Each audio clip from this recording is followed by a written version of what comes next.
Dernièrement, certains ont décidé d'interdire l'exportation de certains produits alimentaires vers le Burkina Faso. Très bien. Ils ont donné une durée. Nous ferons en sorte que, à la fin de cette durée, nous interdirons l'entrée de ces produits sur notre territoire. On nous traite de putschistes. Nous ne sommes pas français, nous ne comprenons pas ce que ça veut dire.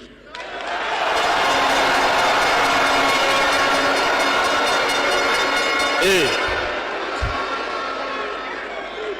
les valets locaux, qui sûrement ne comprennent même pas le sens profond du mot, nous appellent aussi putschistes. Très bien, on se l'approprie. Au fil de ces années, pour ce qui concerne le Burkina Faso, vous avez dû remarquer, tous les corps ont été déstructurés. Plus d'entraînement, plus rien pour l'armée. Ils ont imposé dans tous nos états-majors, toutes nos écoles et toutes nos structures stratégiques, ce qu'ils ont appelé des conseils militaires. Lorsque nous nous sommes révoltés le 30 septembre 2022, la première des choses était de chercher à savoir qui sont ces conseillers militaires et où ils étaient. Nous avons donc pu identifier que le mal est profond. Et la première des choses était de leur demander de quitter notre armée.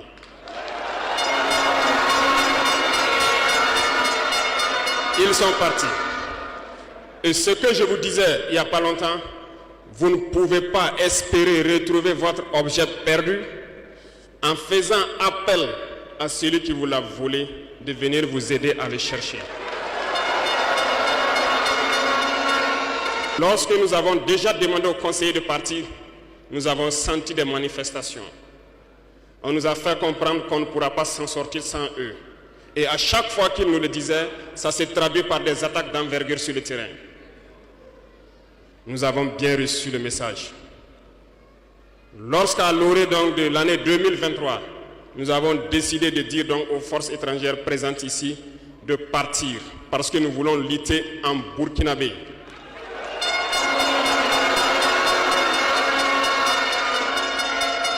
Ils ne l'ont pas sûrement apprécié. Mais pourquoi venir mourir sur nos terres pour nous? Nous préférons combattre nous-mêmes. Nous avons demandé à ce qu'ils retournent chez eux. Malheureusement, je vous le dis ici aujourd'hui, comme j'aime le dire, la colonisation est rentrée. Il y a des esclaves de salon qui n'ont toujours pas compris. En son temps, des officiers militaires nous ont écrit et nous ont approchés pour nous dire que c'était une très mauvaise décision et que nous n'allons pas tenir 2 mois. Des fiches ont été écrites. On nous a transmis ces fiches pour nous faire une analyse stratégique de leurs pensées. Nous avons dit, c'est soit nous sommes souverains ou nous restons esclaves à jamais. Effectivement, lorsque le dernier soldat a quitté le Burkina Faso, nous avons compris de quoi est-ce qu'il s'agissait. Les attaques se sont enchaînées immédiatement. Déou, Tinakov, Partiaga, ainsi de suite. Mais ce qu'ils avaient oublié, c'est que le peuple du Burkina Faso avait compris notre message et s'était engagé sur la même voie que nous.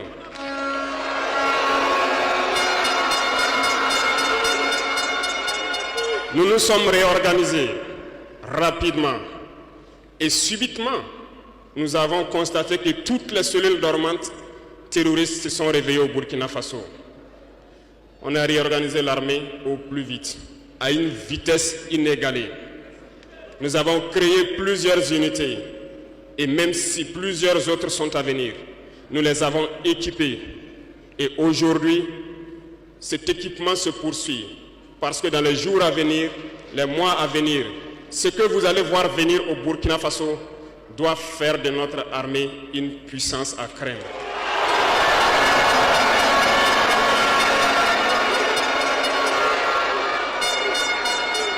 Nous n'allons pas lésiner sur les moyens. Nous avons compris que le combat qui est engagé contre l'impérialisme sera dur, très dur. Mais seuls les durs vont passer et les Burkinabés sont des durs. Et nous allons passer. Mais aujourd'hui, nous n'avons plus de sentiments sur ce volet. Quiconque Quiconque va trahir sa patrie au profit de l'impérialisme, il sera traité comme tel. Nous avons mis en garde pendant plus d'1 an les valets locaux, les esclaves de salon, pour qu'ils ne trahissent pas leur patrie au profit de l'impérialisme. Certains ont compris, se sont rangés. D'autres n'ont pas compris, peut-être se croyant plus malins. Mais aujourd'hui, nous n'avons plus de sentiments sur ce volet.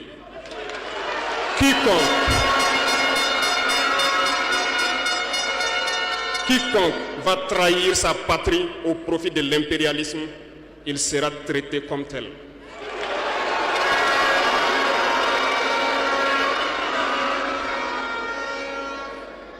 Revenant à notre fameuse CEDEAO, depuis que nous avons décidé de quitter la CEDEAO, les esclaves de salon ont été actionnés partout. Ils veulent faire peur au peuple. Ils veulent faire peur à tout le monde. Dieu merci. Dans un passé récent, il n'y avait qu'une poignée de gens qui avaient droit à la parole. Sur les plateaux télé, c'est ce qu'ils se disaient, qui étaient donc prêts pour évangile. Aujourd'hui, avec les nouvelles technologies, qui ont bien sûr des avantages et des inconvénients, tout le monde a droit à la parole. Et je pense que les Wanyi sont les premiers à confirmer cela.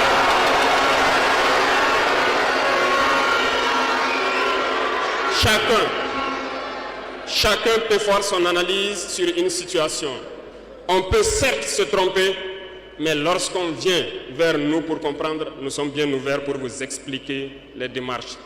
Ici, nous allons vous expliquer pourquoi nous avons quitté cette CEDEAO et vers où nous partons. Souvenez-vous que c'est en 1975 que ça a été créé. Et ça a été créé pour la majorité des chefs d'État putschistes, comme ils aiment le dire. C'était des militaires qui ont pris le pouvoir et qui ont pris les responsabilités pour créer la CEDEAO, pour qu'il y ait un véritable essor économique des peuples à l'intérieur donc de cet espace. Plus tard, les soi-disant démocrates se sont invités donc à la tête de nos États.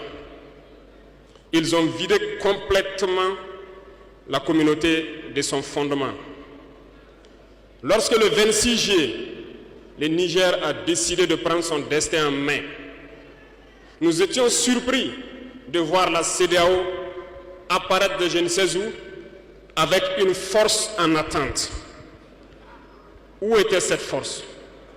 Lorsque des milliers et des milliers de Nigériens étaient tués par les terroristes, où était cette force lorsque des milliers de Maliens et de Burkinabés mouraient sous les balles des terroristes? Ils ont dit que par la force, ils allaient déloger donc les vaillants fils du Niger qui ont pris le destin en main du pays.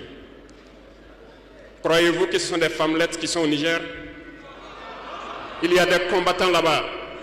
L'armée nigérienne est guerrière. Ils combattent depuis des années.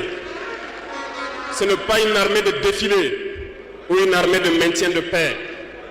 Et les armées de l'AES ont décidé de s'unir. Nous attendons cette force en attente.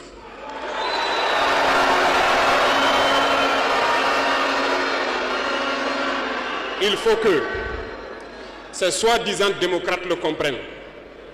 Lorsque des milliers de Nigériens sont morts sur leur lit d'hôpital par manque d'électricité ou par manque de médicaments, c'est du crime. Ils sont responsables de ces sanctions, ils sont responsables de ces morts. La même chose se passe au Mali. Avec le Burkina, nous avons des sanctions indirectes. Parce qu'il faut que les gens comprennent. Lorsqu'ils prennent leurs consignes de l'autre côté, ils viennent, ils font tout pour l'appliquer. C'est honteux.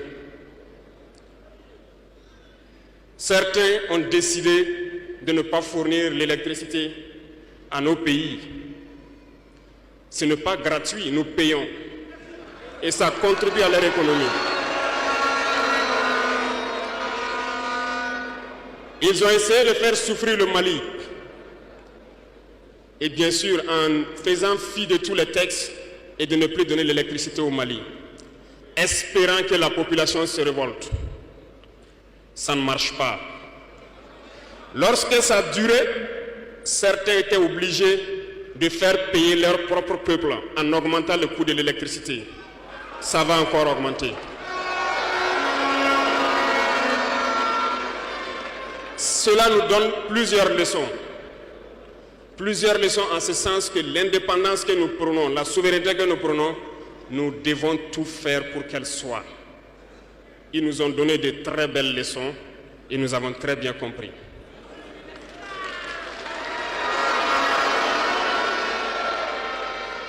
Certains ont fermé leurs ports, ce qui d'ailleurs va à l'encontre de tous les textes internationaux parce qu'on ne peut pas fermer les ports à un pays sans littoral. Ils l'ont fait, ils ont violé les textes. La communauté internationale n'a pipé mot. Personne n'a parlé dans la CEDEAO.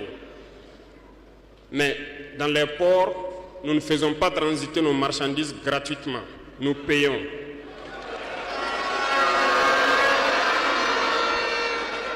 Et ceux-là qui le font récoltent aujourd'hui les pots cassés. Et je pense que c'est une leçon pour eux aussi, qu'il ne faut toujours pas appliquer les consignes de leur maître. Il faut qu'ils le comprennent pour toujours.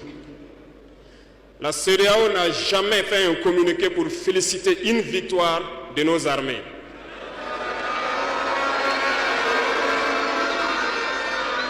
À peine, elle condamne du bout des lèvres et très rarement lorsqu'il y a des massacres. Où est cette CEDEAO des peuples? Bref, nous ne pouvons pas citer tout le mal qui a été fait à nos peuples, mais nous avons décidé en toute âme et conscience de nous retirer et de nous concentrer sur notre organisation commune qu'est l'AES.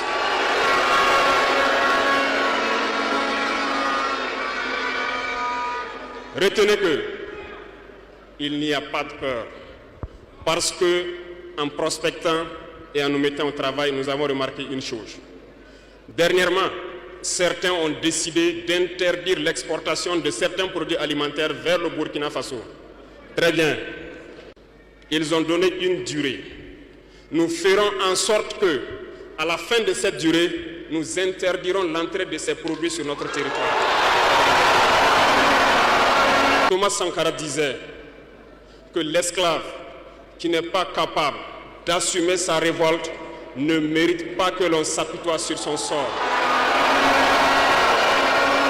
Cet esclave répondra seul de son malheur s'il se fait les illusions sur la condescendance suspecte d'un maître qui prétend l'affranchir.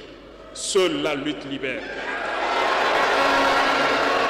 Et je m'en vais vous dire que si pour se libérer, un esclave se fait des illusions sur la providence d'une croyance que son maître lui a imposée pour le maintenir dans les ténèbres, il se fout le doigt dans l'œil. Il restera à jamais aveugle dans les ténèbres et ne verra jamais le jour. C'est un message à toute l'Afrique. Et le Burkina Faso est solidaire et soutient tous les peuples d'Afrique qui souffrent le martyre. Mais nous voulons aussi dire qu'il est temps que les Africains arrêtent de s'apitoyer sur leur sort, de se morfondre, de se lamenter. Il faut lutter. Ça ne viendra pas du ciel tout seul. Il faut lutter d'abord et Dieu va vous aider. Et le Burkina Faso est prêt à aider tous les peuples qui vont mener cette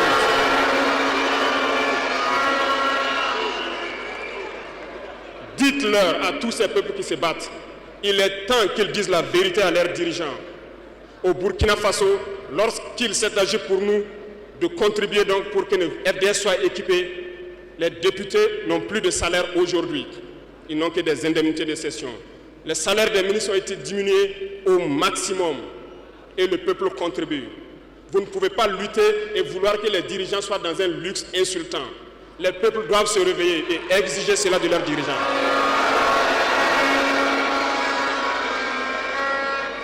Et pour terminer, je lance donc un appel à tous les peuples de l'AES, à travers vous, pour qu'ils restent unis et solidaires. Toute souffrance a une fin. La lutte que nous avons engagée est dure. Mais il faut rester la tête sur les épaules parce que l'arme fatale de l'impérialisme reste la manipulation à travers la communication. Sachez reconnaître les valets locaux. Sachez reconnaître les esclaves de salon. Sachez reconnaître tout cela qu'on soudoie pour venir vous vendre de fausses informations. Pour vous-même, restez serein et ne vous divisez pas.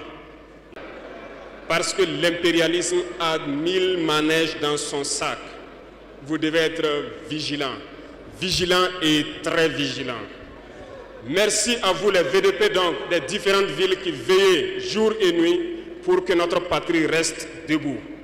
Et donc rendez hommage tous les jours aux FDS et aux VDP qui se battent au front. Merci beaucoup pour votre attention. Merci à tous ceux qui se sont déplacés ici pour que nous puissions nous entretenir. Merci à ceux qui sont dehors, qui n'ont pas pu accéder. La patrie ou la mort, nous vaincrons. Au Burkina Faso, les assises nationales sur la transition, qui ont commencé ce samedi et devaient durer 2 jours, ont finalement pris fin cet après-midi avec la signature d'une nouvelle charte prolongeant la transition pour 60 mois supplémentaires. Les représentants des différentes couches de la société, chefs coutumiers, religieux, organisations de la société civile, partis politiques, forces de défense et de sécurité avaient rendez-vous pour faire un bilan de la transition depuis octobre 2022 et décider de la suite du processus. La rencontre, qui devait durer 2 jours, s'est finalement achevée ce samedi après-midi. La nouvelle version de la charte signée par le capitaine Ibrahim Traoré prévoit une transition de 5 ans, à partir du 2 juillet prochain. La première mouture du texte qui avait été soumise aux participants proposait 3 ans et demi, soit 42 mois. Ce sera finalement beaucoup plus. Des élections marquant la fin de cette période pourront néanmoins être organisées avant cette échéance, si la situation sécuritaire le permet, précise le document. Le chef de l'État, le Premier ministre et le président de l'Assemblée législative pourront au passage être candidats aux élections présidentielles, législatives et municipales. Par ailleurs, le chef de l'État s'appelle désormais président du Faso, chef de l'État, chef suprême des armées. Durant les débats, des centaines de manifestants soutenant le régime se sont rassemblés autour de la salle de conférence et ont tenté d'envahir les lieux où se tenaient les travaux. Ils voulaient qu'on accorde un mandat d'au moins 10 ans au capitaine Ibrahim Traoré. Ils ont finalement été repoussés par les forces de sécurité. Le ministre Émile Zerbo a jugé que les Burkinabés amorçaient un tournant décisif de leur histoire, nécessitant un sursaut patriotique pour réussir à reconquérir le territoire.